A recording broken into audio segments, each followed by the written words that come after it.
Hi, everyone. Welcome back to Heartland Mamas. I'm Marie Briel. And I'm Heidi Henry, and we're coming to you from our studio at the edge of the Great Red Divide in Marseilles, Illinois. And Murray has some big news for you. We are so excited. We have been picked up by Demcast. That's demcastusa.com. It is an amazing network of great Democratic voices. We are so honored to be a part of it. So please check out demcastusa.com. Like, follow, share, subscribe. Make sure you smash that button, Heartland Mamas. MAMAS.com. Okay, so the promo's done. Now we need to talk about last night. We weren't going to discuss the debate at all, Murray, because it's another debate. Nobody's positions have changed. But things blew up.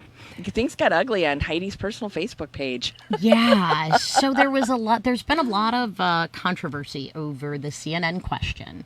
But before we get into that, let's give a little analysis of how we thought each candidate did. Yeah. And then we'll move into the controversy and why the mamas are giving everybody who's buying into this crap a time out. Go ahead, Mama. Well, I really enjoyed the debate last night. We had very few candidates on there. We had Biden, Buttigeig, Warren, Steyer, Klobuchar, Sanders. Who am I missing? That's everybody, right? So it was pretty much the same rhetoric we've had from them. Their positions have not changed, really. There's maybe a little bit of verbiage change on their websites, but there has not been a huge position change. In the Democratic Party, every candidate, all roads lead to health care. All roads lead to peace in the Middle East. All roads lead to de-escalation of issues in the Middle East. All roads lead to, I think, a better economy for working class and middle class people. So none of that has changed. And there's a few things about, who likes USMCA and who doesn't. And it's like, for most of us, it's really not going to be a big deal. And honestly, I don't know that Trump is going to be able to get any of this done. It's just not, his ability to see a project through is so small. He didn't build a wall. He didn't make Mexico pay for it. No, he rebuilt parts. He rebuilt parts that were authorized under the Obama administration, right? Yeah, well, let's not go down the Trump rabbit hole. No, I don't want to. So what we need to know is that positions didn't particularly change. Nobody came out with any revelations about policy, etc. Right. There were some things that were asked directly by the CNN moderators. Klobuchar on fracking, Sanders about drought. When Sanders did say at one point that about a drought in Iowa. I've been to Iowa a lot in the last couple of years. No, not a drought, Bernie. So it's the opposite because places are still underwater. And of course, I'm like, don't say that in Iowa. These people are dying over there, literally.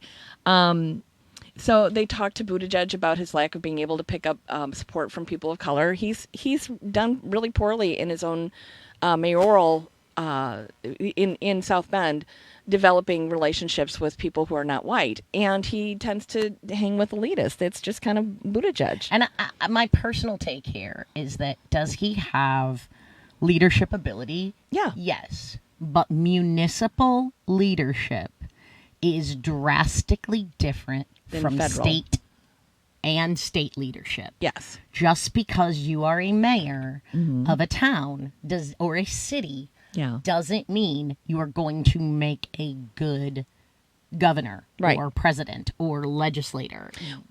Right. Yeah. It doesn't translate well. It doesn't translate. And then you have Steyer. And, of course, being an environmentalist, Murray, I've been aware of what Steyer has been doing for decades. He's an amazing environmentalist. He has absolutely no experience for this job. Neither does our current president. And we were in a hell of a mess because of it. He is spending his fortune trying to save the planet, and I really admire Steyer for that.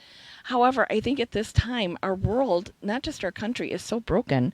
We need someone with deep roots that can have the experience to help us fix things. So, and of the two really wealthy billionaires, you have two different ideologies. Steyer, who's gone out and raised a lot of money, has gotten donors and stuff to be able to run in the race. And Murray, because I send money to everybody.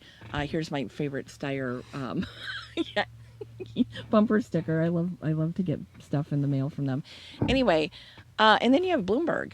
who is self-funded, so he's avoiding the debates. He'll never have to go head-to-head with anybody. He's going to buy his way to the top. So you have two billionaires with different ideologies.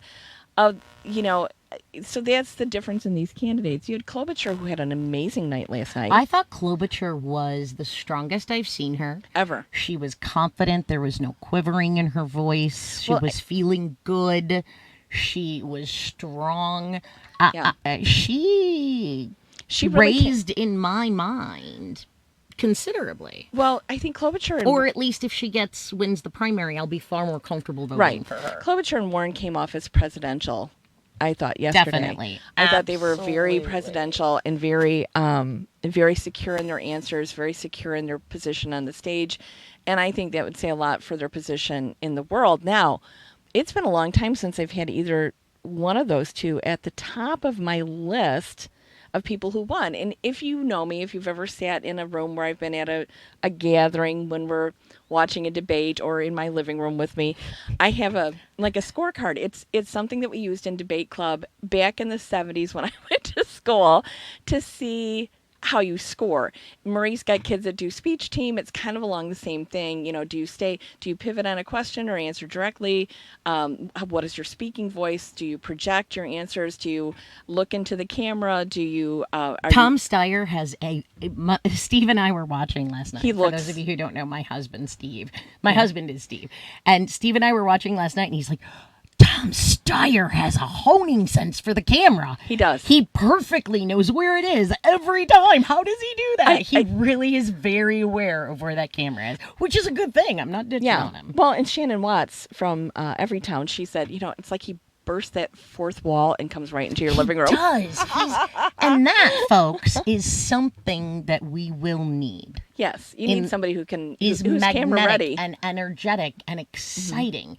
So here's my we need someone who's going to be able to get the energy going forward, who's going to be able to capture he's going to be Trump, but really get people excited. Well, and Steyer was very funny and very coy last night, and I found it to be very charming. Biden... I'm sorry, Buttigieg is a child.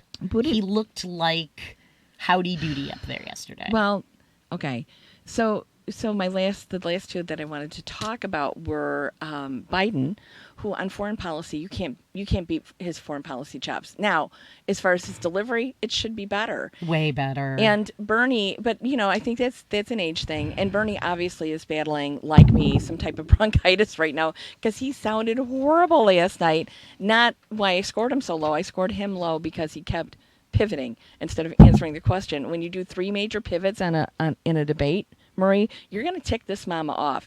Mamas want you to answer the damn question the first time I asked it. Quit doing that. So, but I had, I had a lot of respect for the six remaining people up there. I'll tell you who I really missed. Andrew Yang. Oh, my gosh. We miss you, Andrew Yang. We do. It was a shame, and thanks, Yang Gang. We want to make sure we mention we are researching your polling question. We're getting more information and reaching out to pollsters to see if we can uncover why no polls were done. And the poll that was done that showed him qualifying, it was after the deadline. So we are on the case. Because the mamas are on the case. We love Andrew Yang's voice. His voice and Cory Booker's voice very valuable to this conversation. And like I said, we are a broken nation, and we need people with that forward thought process that Yang brings to the table. So I really missed him. I missed his energy. I missed his intelligence. But we can't wax poetic about that. This is how I had him winning on my little score sheet. Warren, Klobuchar, Biden, Steyer, Sanders, and Buttigieg. And I also wrote down Buttigieg and Steyer need to go home now. So, I mean, yeah. I think Buttigieg definitely needs to go. He's over his pay grade now. Biden needs to go. Well, Biden needs to go away. Okay, ladies and gentlemen, I have never delivered this philosophy on a Heartland Mamas podcast. But the only reason Biden's in this race is to keep Trump off of his game. Biden has gotten so far in Trump's head, he got Trump to impeach himself. He's not there to win. He's just there to protect the others.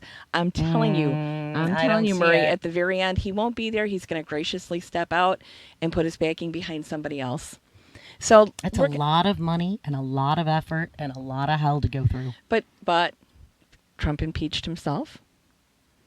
Trump has stayed off the cases of the other participants in this for the most part. It's been a circus watching those two fight it out, and rather amusing. I just think that Biden and our Speaker of the House, Nancy Pelosi, are just playing Trump like a violin. They are. It's amazing. So anyway, that's my personal recap and choices. Yeah, and choices and how I saw it now. So I'm gonna cut Heidi off here for a minute. Wait, I want to say one thing. Scoring that way doesn't mean that those are my favorite candidates. That's just how I scored. Okay. Okay. So one of the things that I want to bring us to is the issue that arose last night with reporting with CNN and the controversy that it sparked on social media today and the vehemence that's being spewed. So we want to run through the facts, what actually occurred, what we think may have happened, and keep your mind open. Yeah. And then we're going to let you know why that's absolutely crazy. We did some research on this, and what was the moderator that asked the question? Abby Phillip. Now, CNN had gotten this story second or third hand, that there might have been... They got the story from 4 sources, none of whom were in the room, 2 of whom spoke to Elizabeth Warren at... shortly after the exchange, a few days after the exchange. December 2018. And this is 2018. So this is where I'd like to go back to start calming some of you folks down. Neither candidate had decided to run for president yet. They're casually talking, they're friends. Bernie has supported women in the past. Bernie does believe in women. We do have proof of that. Back down, Bernie. But it is quite possible that in the current environment, with the way the country has gone under Trump, Bernie said to her, a woman can't win this election or can't win against Trump or something to that effect. Do I think Bernie is flat out lying? No, maybe, but he could also really not remember that he said it. The thing that you have to remember, and especially to our male viewers and women, every single woman watching this knows how this works, is that we all feel that. We all feel the misogyny off the cuff, off the record, the passing phrase, and we internalize it. That's what women do. We hold on to that because we've been told that you can't your whole life. And it may have just been an off-the-cuff remark for him, Warren heard it and internalized it. She believed that he didn't have faith in her. And now here's a bigger part of that story, is that when CNN got this information, they reached out to the Warren campaign, and the Warren campaign said, we're not going to go there. We're not going there. We're not going to substantiate it. And Murray, what did CNN decide to do? They decided to run the story anyway, and that was what was Monday. The verbiage? What was the verbiage that they used? Ooh, you're going to have to help me. They said, fuck it, we're running it anyway. Sugar Puff. I don't know if Demcast lets us swear. I'm sorry. Ha! That's a quote from CNN, not from the Heartland Mamas. So that was irresponsible journalism from CNN. It wasn't from us. It wasn't from the Warren campaign. It wasn't from the Sanders campaign. And then when you go into the debate and this thing comes up, and Bernie gives a really good answer, and then how it's phrased to Warren. Then they moderated. How did you feel when he said that? Yeah, how did you feel when he said that a woman can't win? So he had denied it, and Elizabeth handled it very, very well. She clearly did have a point that she was going to make if given the opportunity. Yeah. People are like, oh, it was all planned. She leaked it so that she would get the moment to turn. Listen, when you're preparing for this stuff, you're prepared for everything. You're prepared for, you want to get certain things across. And if you have an opportunity, you need to be able to do that. So you have to step into every pitch and every question. This was a conspiracy to get Bernie that was put out by 15 people had to have touch with this before it ever. Come on, guys. Let's use our heads Let's here, be okay? Adults in the room. I'm going to guess it was a miscommunication. Maybe Bernie said it and didn't remember. Maybe he phrased it differently. Regardless, he handled it. Elizabeth Warren said, I'm not going there. Bernie is my friend. Here is the truth. We talk about, can a woman be elected? And she pivoted to that. Damn well, good on her. Yeah. But she didn't throw him under the bus. So here's where we come into. We've been warned in the fairly recent past by several different groups that we're going to start to see division among the progressives. We are going to see a lot of the Hillary-Bernie stuff didn't come from either campaign. It came from centrists or Republicans or who corporate wanted America to break the progressives from being together. They want us fighting each other so they can continue oppressing the masses and allow mercenary capitalism to exist. Well, and that's exactly right, because how it was phrased, the fact that CNN let it go without corroborating the sources or what had happened was irresponsible on their behalf. And more so that they brought it up on... during the debate. They didn't have to. And the thing is... It didn't need to be a gotcha. Well, they wanted ratings They wanted that gotcha moment. And I would love to know who those sources were that let CNN know about this story.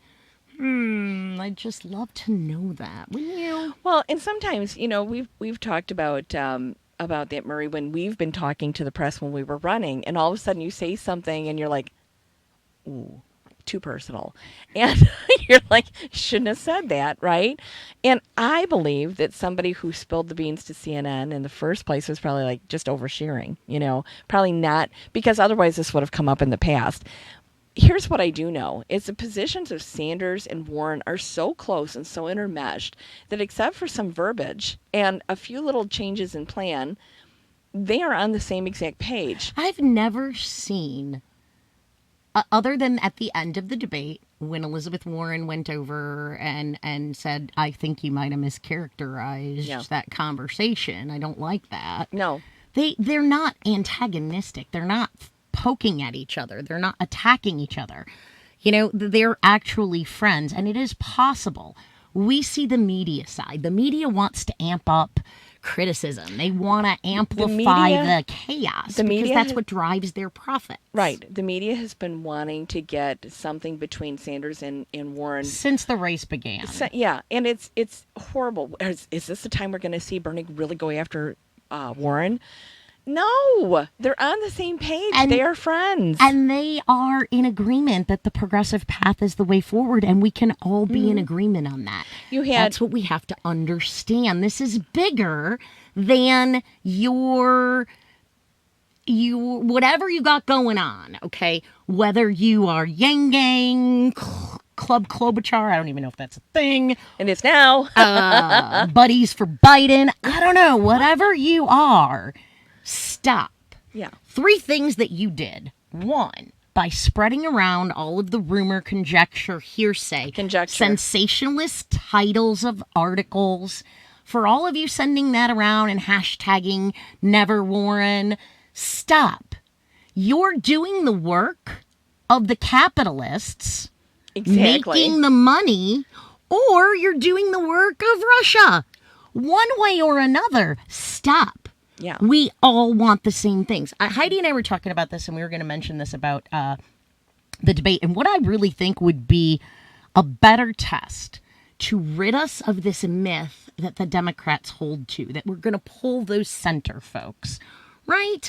We're going to get those kids. You're going to get them to be on our side. We will go ahead and say, you can be pro-life and be a Democrat. You can't. Pro-forced birth and be a Democrat. You cannot. But we're clinging to this myth, and the story has been perpetuated by the media. They want the ratings. The corporate media, they make money. They're capitalists too. Let's not forget their interest is money. Every time any of you replay that YouTube video, you're monetizing for them.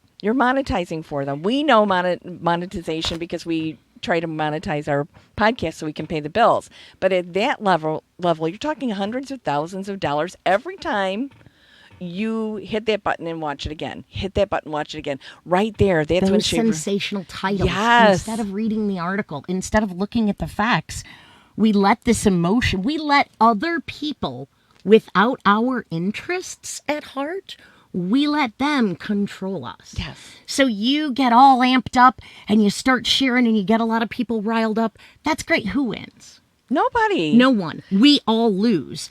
So let's be, as supporters, exemplify our candidates.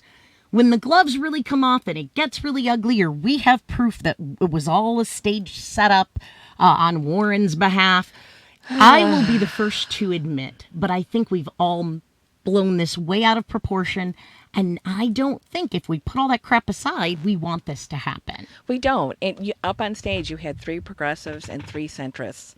Now, look, I am a hardcore lefty progressive, and I am thrilled that Bernie and Elizabeth Warren and Tom Andrew Steyer Yang's messages are taking such hold, and that these things. Yeah, Biden repeated a whole bunch of Yang stuff yesterday. I was like, yeah, Grandpa's got it. You know, Grandpa doesn't have it. I know. Somebody told him to say that. But here's the thing: if we can't set this down, and the press is never going to let you set it down. They want you to fight. Put up your nukes. The media wants you to fight. Corporate America wants you to fight. Yep. They want. So when we were talking, as I went off on my tirade, and I do apologize, here's what we have to remember: is I wish there was a way to have a primary where we had a centrist Dem, like in my dream. Elizabeth, Bernie, and Andrew would get together and say, hey, we're all going to drop out but one of us. And the other 3 would get together. Klobuchar, Biden, and Buttigieg. And Bloomberg. Would get together and say only one of us, we're all centrists, is going to run. And if we had one progressive and one centrist, I am almost guaranteeing we would see the progressives would be the one that would come out. But we don't get that opportunity because the progressives are fighting each other. Well, they are today. And the problem with that is that we lose our progressive message. We lose our progressive edge. If you want health care for all, you're going to put a cork in it. If you want any sort of health care, if you want any sort of relief, if you want any sort of future, normalcy, any sort of non-World War III scumbag president grabbing him by the beep, okay, stop. We are begging you as precinct committeemen, board members for Democratic institutions, former candidates, activists, podcast hosts, please stop. Stop the crap. Agree to work together. If the candidates can, their supporters can too. Yeah, I agree, Marie. And I think that it's so important that we don't lose our message and forward thinking. I have been fighting for 40 years worth of elections to get some type of New Deal policies to come to find candidates that are actually viable. And we had 3 up there last night, and 2 of them were baited by CNN to get into a squabble. Don't let people bait you. I had some guy that was trying to bait me all day, and I kept saying, "You just got to answer the question." And he's like, "I can't," So no matter where it came from, whether it was the Russians, the capitalists, the media for corporate greed, whatever the case was, however it came to fruition, let's let it go and move forward. Let it go. Let it go. I can't hold it back anymore. Camp. Stop. All right. Well, thanks so much for joining us today, guys. We hope we gave you, I know we were a bit lectury, but this is too important. The future of our nation is too important. The future of progressivism in this nation is too important. Because today, Virginia ratified the ERA. You don't know how huge that is for us, for all of us to say that we are finally working forward instead of backwards. So let's not F it up now. All right, guys. Thanks again for listening in. Please comment, like, share, subscribe. The more you do that, the better off we can bring our message to other folks. And don't forget, check out demcastusa.com. And find us on the web, heartlandmamas, MAMAS.com. See you next time. Bye-bye.